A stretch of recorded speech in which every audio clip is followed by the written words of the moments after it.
I think he was in this trek when they went to California just when the gold rush had started.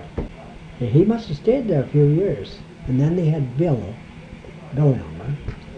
And when Bill was an infant, maybe not a year old, half a year, then the mother died. And the father then worked in the railroad station there. They had a railroad station, and the railroads had just got through then, in 1800 something, when they linked up the east to the west. And of course these three children, they put them in a foster home. And he got so sick of it, working there, and he wanted to get back to Wells. So he tried to get the children out, and they wouldn't let him take them because they said, you're not fit to take care of them, because he was alone and working. The mother was dead, and he wasn't 25 yet then. The mother must have been about that age. She died young. Then one night he went in there.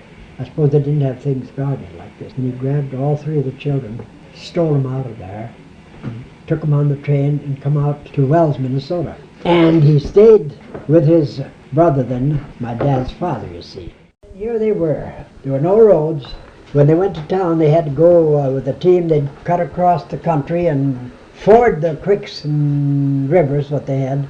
And my dad was telling that they had grocers in the box and a wagon box, When they went through a river, they had to hold them up because the water would be so full in the box. And the horses would pull the wagon through, and when they got through, the water would run out.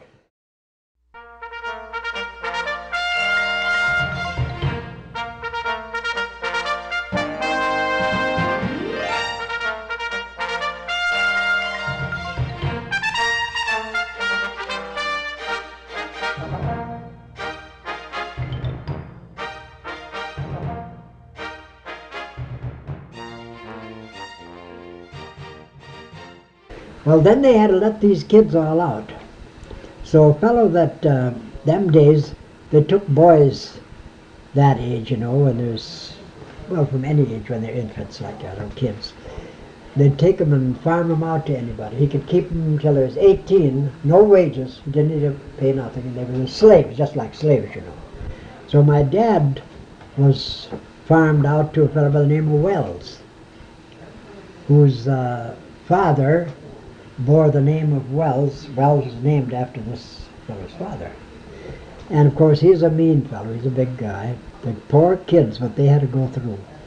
And then my other uncle, Henry, he was brought up by a fellow from Walnut Lake. He was a little sensible, reasonable, and he had a good home. But then the younger baby, he must have been maybe a year old, he was brought up by a Litznicker. But he was the meanest man maybe in the world.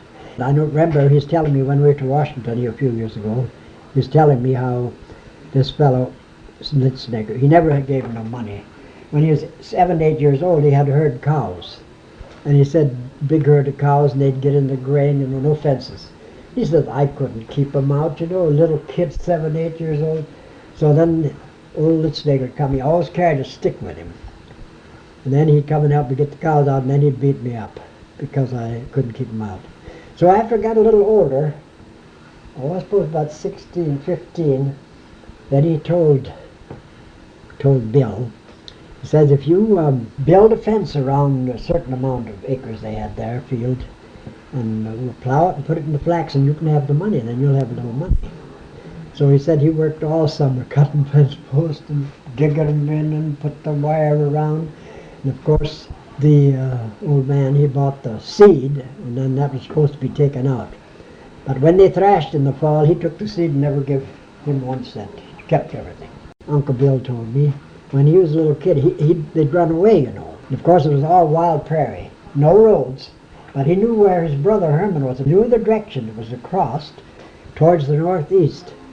So they'd always warn him, says, don't ever try to run away because the Indians will get you. There were Indians around there, But he said he struck out one day, and I don't know how long it took him, but he found the place. Now imagine a little kid, maybe 10 years old, going across the grass, maybe as high as his head.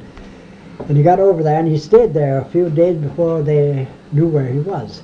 But of course, Litznicker, they just surmised that he was where Herman was, his older brother.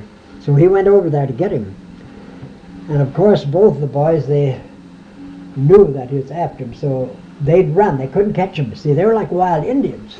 kids, you know. And they tried to get him, but they couldn't catch him. So they called Herman and they bribed him. They says, here's some candy. You get Bill Alfred this candy because he'll come to you. And when he gets to you, then you grab him. So that's what he did with Big Brother, you know. He gave him the candy and said, I went to get the candy. He grabbed me and he was bigger than I, and I couldn't get away. And I bet you they walloped him, you know, when he got him home.